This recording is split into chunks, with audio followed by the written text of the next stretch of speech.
So virtual assistants have been around for a long time and definitions have changed. Many think of as VA as someone in another country who can help an administrative task or at a substantially lower pay point. There's a lot of misconceptions about VAs in the industry, and people don't and why they do or do not utilize a VA. And so I brought on Samantha Prestidge today, who operates a US-based virtual assistant company, to help explain and demystify what that is and to help people decide if that's a good fit for your business.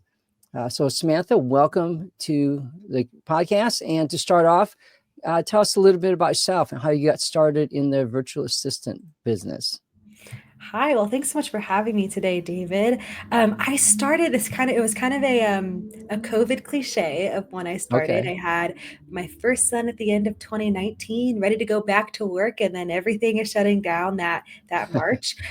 So was blessed enough to be able to stay home with my kiddo for a few months. My husband has a good job. But a few months in, I was starting to go a little stir crazy. So I have a lot of respect to all the moms that choose to stay home full time with their children. I needed a little bit more in my day to day routine, and looked at my skills and kind of looked at what are the needs in the market, and that's how I got introduced to the virtual assistant side of things, and have started to build up a US based team for that so far. And it's been just an exciting journey the past 4.5 years. Very good. Yep. Someone once said, necessity is the mother of learning, or the mother of invention. Yeah. And it's the same way with Yeah. entrepreneurs today. You have a need and you just create it and go. Very good. Yeah, it was Well, really understanding what was going to work for the skills that I wanted to provide, the family structure I wanted, and the time I wanted with my kids, and what people actually needed in their business. sure. And all works together. Yeah. Great. Well, Samantha, this is a Christian podcast. And so we like to inspire listeners to be salt and light in this world, and therefore inspire them with ideas. So what is one way you think we can that you have found that we can honor God in our business? Oh, so many ways, so many ways. I was just listening. I was watching a reel of someone making a joke of they're asking God, should I be an accountant or should I go on a missionary? And the guy's like, well, why do you think the only option to be a good Christian is going, on mission Yeah. trips? Like God Yep. gave you a gift with numbers, go do this and shine his light as an accountant. So I think for me, there's several things. One, when it comes to how I interact with my clients, that's a driving force. You could see something on someone's core values on their website of how they have integrity, how they're a good person, and all those things. And you don't really know that until you test it, right? Sure. And I think for me, knowing that I try my best to lead with that light and that salt and that wonderfulness and what would Jesus do, that's how I show up for my clients. If something goes wrong, I'm not going to say, okay, how can I make sure this works for me? How can I Yeah. invoice the most out of the situation? It's Invoice what the is most. the Yeah. yeah, it's what's the right way to do this? And really, if I was showing my faith, how would I handle the situation? So I think that's the driving force. And of course, there's always, you can network, you can connect with different people and bring up those conversations in a way that maybe they have been introduced to the Christians that drive people away from their faith, right? Maybe they have been introduced to that very judgmental side of religion in their lives, and to be able to show up in an unsuspecting place in business and just be like, hey, I'm a decent human being. I get you. Let's just have a conversation. I think that a lot of people appreciate that. Yep. Absolutely. Honesty, integrity, transparency. It all goes in. Yeah. People talk about, oh, you have to have all these things. And like, that's like being a Christian. I don't know. You're like, Just oh, go you mean forward like with it. just Yeah. yeah, like It's that's what I nothing do every new. It's day. nothing new. Yeah. Yeah. So virtual assistants, it should be obvious, but what is it, and why would I hire a virtual assistant for me? Yeah, you teed this up in the introduction of a lot of people think VAs, they think international. I think also with the rise of AI tools out there, some software has said, "Oh, this is the virtual assistant," and it's a chat bot. It is not a real Yes. person, and so there's a lot of misconceptions. And so I would reframe it for our listeners as this is a remote fractional supporter. This is a fractional administrative assistant or office manager or executive assistant. And really, what you're leveraging their support for is so that you can focus on high value tasks in your business, especially in those small businesses. If you're a solopreneur or you have a team, maybe under 10 employees, you're wearing a lot of different hats as the leader. And that's okay. Kind of you're supposed to be in all the different things as a small business owner, right? Your marketing meeting Yep. 1 hour, and then the next minute you're in some operations meeting. That's okay. But a lot of your work is then working in the business instead of on it. You're not owning that CEO role. And maybe you don't have the budget to bring on a full-time office manager. That's okay. Let's bring someone in part-time who's going to have your back, who will be that behind the scenes supporter. So how each client leverages their VA or their fractional admin is a little bit different depending on the industry and what they want to hold on as far as like what they're responsible for. But that's the gist of it, is get it off your plate so you can focus on what you like to do and what you should be doing in your business. Okay. I know what it means because I've asked this question before, but fractional, when you say fractional person, what do you mean by that word? Yeah, a fractional person is someone who is not like a full-time person in your business. So they're coming in some kind of part-time, sometimes temporary capacity. For our VAs, we do work with our clients long-term. We've got some clients that are like, hey, I just got a project for 3 to 6 months. Other clients, they're with us 3 or 4 years. That's cool. But yeah, fractional is going to be, they're only there as a part-time person. So you'll hear this term a lot with fractional CFOs or fractional CMOs, those chief marketing officers. So they are invested in your business. They want to see you succeed. They're going to bring all their knowledge and all their skill sets to you as if they were your employee, but they're only there on a part-time basis. Yep. No, that makes sense and very good. So what would be the advantage then or disadvantage of hiring somebody remotely through you versus me going on Career Builder or Indeed and trying to hire somebody that way? Yeah, so when it comes to like interviewing people on Indeed, and you're gonna get a whole bunch of people. When we post for our virtual assistants, we'll get an average of 300 to 400 applicants per job post, which is not uncommon for administrative or executive assistant positions. So if you want to trust maybe whatever AI filters you have on Indeed or the job board platform, maybe you're able to filter through those resumes a little bit easier. But then you're also saying, someone has to have an awesome resume to work with you. If their resume is not up to date, then they don't get an opportunity, right? So our team can help really filter through that and get to know these candidates and make sure that we can vet them on a personal scale as well. So we know, hey, they have the technical expertise, even if their resume isn't up to date. And they're also someone that we trust with certain characteristics of like, they're a decent human being, they're trustworthy and all those things. And we can help filter for that. And we do that for our virtual assistant team, as well as for the in-person roles that we recruit and staff for. So the biggest thing is going to be that time advantage. And also a lot of people don't know or just haven't really been trained on how to read a resume, how to interview, really how to hire and find that right fit. So sometimes then you end up hiring on your gut feeling, which if you pray a lot, maybe your gut instincts are good. So that's awesome. Maybe Yes. God is leading the right candidate to you. But a lot of times those gut instincts can maybe be swayed by a candidate that smiles a lot or happens to be from the same hometown. So you connect on one thing, but you miss all these other red flags. And so we really help Absolutely. to draw out those red flags and make sure you're bringing on the best person for this role. So it'd be true to say that one of the advantages to hiring through you, a virtual assistant, is that you are screening people before you even say, here's 3 people to look at. You've already screened that all 3 of these would probably be a good fit for you. Yeah, we're not just saying, "Oh, hey, here's some people that applied and like they had the best looking resume and I really liked their name and their LinkedIn." We're saying like, "Hey, these are people that have already been through our Yes. vetting process.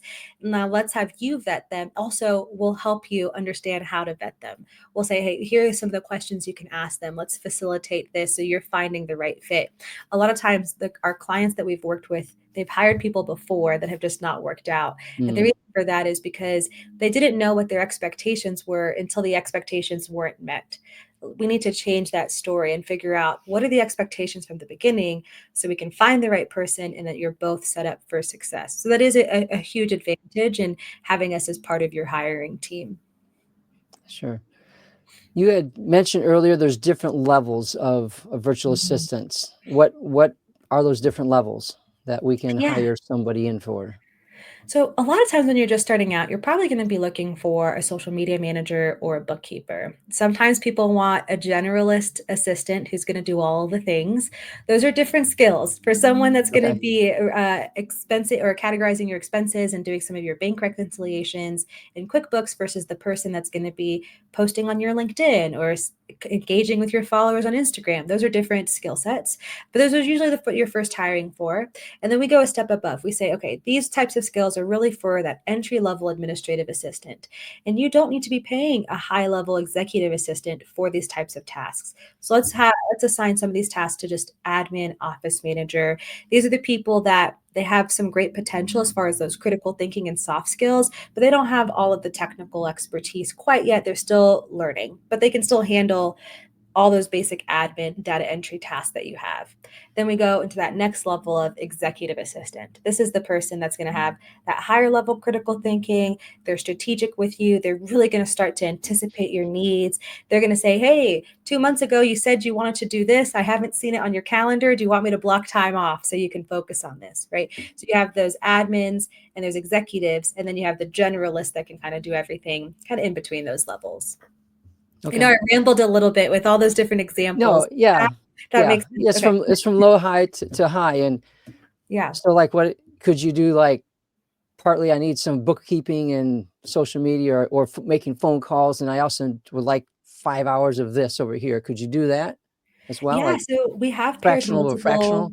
yeah, we have paired fractional, 2 VAs or multiple assistants on one account before, and Okay. that's because we do want to maximize people's budget, right? I'm not just coming in to invoice what I can invoice, like I said earlier. It's, okay, what's the support that you need, and then what makes Mm, sense for your budget? Now, we do have some clients that they only want one primary point of contact. Even though we okay. own managing them, we own training and all of that stuff with the assistants, they don't wanna have to deal with different people to talk to. They want one person. So, okay, that's okay. We'll have you have an executive assistant and pass some admin tasks on to them. And you're just paying that higher rate for them to do some of that lower level work. But then you have the convenience of one person. Other clients, they're okay having a team. So we'll build out that team for them. Okay. Very good. I know there's probably a challenge of managing, leading somebody that is remote, always remote, not in the same building. So how do you hire a VA and make sure it's valuable, make sure you get the most out of your work instead of just paying somebody and you have no clue what they're doing? A lot of our clients have never had an assistant before. So, this is a very common challenge that we're helping them to solve. A few different things here. First, we do have to get a little bit used to communication, but that can look different for every client. There's some clients where I say, hey, let's do Slack. Cool. They will download Slack on their computer and their phone. I love Slack because you can do audio notes. It's so easy. For me, Slack is like the best tool. But there are other clients that are never going to want to use it. They're like, I don't want to have to sign into something else. And they want to text. Cool. We'll make sure that you have an assistant that's really good at texting. Me personally, I have 200 unread text messages. I cannot text my assistant. This is bad. I even tell my clients, like, call me. I'm okay with phone calls. Old school is good sometimes. Don't Okay, text me because you won't get a response, right? that's funny. So really We're all figuring different. out, We're all different that way. Yeah. yeah, we all have different ways of communicating. Some people have 200 unread emails. I have maybe 10 unread emails. I Okay. prefer to be on my email. It's just, what's the way that you prefer to communicate, and then make sure that your assistant understands that and is aligned with that. The other thing we'll do though is to stagger their onboarding. So what I mean by that is going back to that fractional idea of, okay, this is someone that maybe you need them for 20 hours a week.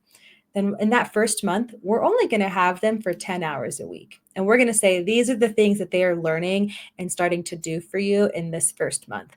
And then the next month, we'll increase their hours. And here's what you need to train them on. And then by month 3, now they've worked up to that full 20 hours. And that Gotcha. kind of staggered approach makes sure that you're not paying for time that you're not using. I would never have you start someone for 20 hours a week in their first month, because you cannot train them on all the tasks to fill up that time, right? So you're just wasting money. So Yeah. taking that staggered structured approach to training and onboarding gets you used to delegating and communicating to someone. And then by month 3, not only are they able to fill that time, but you're also able to communicate and delegate to them easier. You're used to having someone on your side. Now, as tasks pop up and you're like, oh, I do not want to do that. Here, Sam, you go, Yeah, you go do that. It becomes easier over time, and we can build sure. that. I can vouch for that, by the way. I've tried to have other people help me, and it's something different to say, oh, this person's helped me, than to also get that thought out of your head onto paper, bring it over to them so they can communicate it and do it how you want them to do it. Hmm. That's huge. And Oh, so huge. I'm really good, but I'm really good at motivating myself. But when I Mhm. first started doing that, it's like, I'm bad. I'm really bad at that. Yeah, I think that the biggest piece of advice I give people is say, like, ideally, as the CEO or, whatever you want to call yourself in your business, ideally, as that person, what do you want to be responsible for? Right. Now, what are all the other things that you actually do? Those are the things that you want to delegate. But yeah, getting used to passing your brain off to someone is difficult. That's also why I love Slack. I travel to see some of my clients in person for some of the other work that we do. And so I'm driving a lot, and that's usually when thoughts come up in your brain, right? Because you're not distracted on your phone Yes. doing the things, you're Yep. just driving. And if you're in Colorado, driving in Colorado sucks and there's traffic everywhere. So there's a lot of time to think. So that's when the thoughts come up. And I love Slack for that, because I can just drop an audio note. And then my assistant also gets to hear my thought process, even if it's annoying. And even if I'm rambling, she gets to hear, okay, this is what Sam means. This is what she wants. Yes. This is what she's expecting. And I don't have to sit there and try to type it all out, because it doesn't come across the same way. So again, I don't have an affiliate link with Slack, and I should, but if you don't use it, I highly recommend using that or Teams or another platform that's similar to it. Sure. Very good. Um, so for you, what are some entry points into getting a VA? I mean, if it's $1,000 or $500, or what's a couple entry points if somebody wanted to start? Yeah, most people are shocked to find out that we offer retainers as low as 10 hours a month, which is about 2.5 hours a week. So for that administrative side, that's only $340 a month. For the higher EA side, that's about $450. Prices might change by the end of the year, but that's what they currently are with our team. And 2.5 hours a month, that's a really good, or 2.5 hours a week, 10 hours a month is a great entry point if you are nervous about delegating. And I think usually when people hear assistant, they think of a traditional secretary and the person that's looking at your emails and your calendars. You don't have to start there. If that feels like that's too high level of trust for someone, you don't want them to have access to your emails and see all of those things, don't start there. But let's start with maybe some CRM data entry. Let's start with, hey, you just went to all these networking events and you have 10 useless business cards, but you need to put them in HubSpot. Take a picture, have your Yep. VA put them in HubSpot, and then send them an audio note. Be like, oh, I met David. Here's 2 personal notes about him. They put that in HubSpot for you, right? Or looking at just kind of your client experience journey. There's a lot of administrative tasks that feel like they only take you 5-10 minutes. They don't feel like a burden, but then they add up. And then when Oh yeah. you grow your business and you've got back-to-back client meetings, well, now you don't have those 5 to 10 minutes to add in notes or to do this little thing. And it's helpful to already have someone trained up on some of that by the time you're in that back-to-back growth place of your business. No, I very much agree with that. I'm all on board. I'd love to have a virtual assistant, and think I can keep them busy for quite a bit. Yeah, what's So interesting is we have had people say that as well, of like, oh yeah, if you give me 30 hours, I'll fill 30 I hours. can fill them. And going back to the staggering, if you can fill them, awesome. Like, I don't want to diminish the confidence you have in your ability to delegate. Let's do it. But a lot of times it's not. It is a little bit of a hurdle at first, even if you've had Hmm. assistants before. And so you think something takes 30 hours because that's how long it takes you to do something. But if you if you pass it on to That's someone true. yeah, they're used to admin every day. They don't procrastinate on some of these tasks. That's where their zone of genius is, right? Where maybe your zone of genius is maybe more on the social side of business or Sure. something. This person's only going to take 12 hours to do it, right? So we've also got to kind of figure out, what is Yeah. your zone of genius and what's actually Sure. the appropriate amount of time for a task? That's funny. That's very true. Very true. Um, So I just thought of this question. I think I may have asked you, but philosophically, should we be hiring a VA or hiring somebody local, or does it matter? What are your thoughts? Yeah, okay, so it's interesting you You're threw in the biased. word philosophically there. Maybe I am a little bit biased. I will say I do love being able to work in person sometimes. Like, my mom is my ops manager, which is an amazing dynamic, but when we Mm, have our strategy meetings, she's in New Mexico, she drives up to Colorado for us to have okay. our strategy meetings, and because those are the types of things I really do appreciate doing in person. We've done them virtually, Yes. but I like when they're in person. But that philosophically is an interesting kind of thing to throw into that question because, hey, if you want to support your local economy, if like you never shop at Target and you shop at small business boutiques all the time, hire locally. Like, that's your philosophy in life. That's your thing. Go for it. Um, but there's a lot of talent across the US. There's a lot of times, like, we hire candidates that have been stay-at-home moms before, and now they're looking for something flexible. And so there is a way to work with people remotely. Even if you do like that water cooler chat from the office, there's a way to introduce that into your remote dynamic with an assistant. So Mm, I would say just don't be closed off to it. Again, though, if you are dead set on, I want someone coming into the office, we worked at a client who we helped to recruit for this person. It was an in-person role, so they're not an assistant, but they only come into his office once a week. All of the work that they do, their entire job description can be done remotely, but he's a very high energy visionary, which I understand you kind of have to be in yep. the room Yep. with him to get his style. And so once a week, they do all of their virtual work in his office so they can keep that dynamic and keep that connection. That's totally fine. That's his thing. That's how he prefers to work. He's very aware of his management style. He's worked fully virtually with an assistant before. They did great work, but he didn't love it. Okay, that's okay, right? You just have to kind of be aware of what's your preference and what are you willing to sacrifice on to gain a little bit somewhere else. Yeah. No, that's a very good answer. Thank you very much. Appreciate it. So you've talked about a lot of neat things today. A focusing question: what is one bit of knowledge or challenge that you have to give to our audience that they could take away and take action on today? If you're going to boil it down to one, you can say two things. That's fine. Right. Well, the hesitation was, am I insightful enough or wise enough to give a piece of advice there? But I think that the biggest thing is, yeah, going back to what you want your job description to be. And maybe hiring and delegating isn't a possibility for you, even at just that 10-hour retainer. That's okay. But focus on really what you want to be doing in your business and start working toward a way to delegate the rest. Very good. Yeah, working on your business, not in your In your, business. That's how you go forward. Very absolutely. good. Well, friends, that's about it for right now. Your next steps is to check out the show notes. We're going to have links and sites and how to contact Sam and get more involved with her business. If you want to hire a virtual assistant through her, we'll have all that in the show notes. Sign up for our newsletter because that's a great way to communicate with us and not miss out on future episodes. Friends, that's all for now. And trust you've been inspired to redeem your business, to redeem your time and buy it back and walk worthy of God's great name. Bye for now.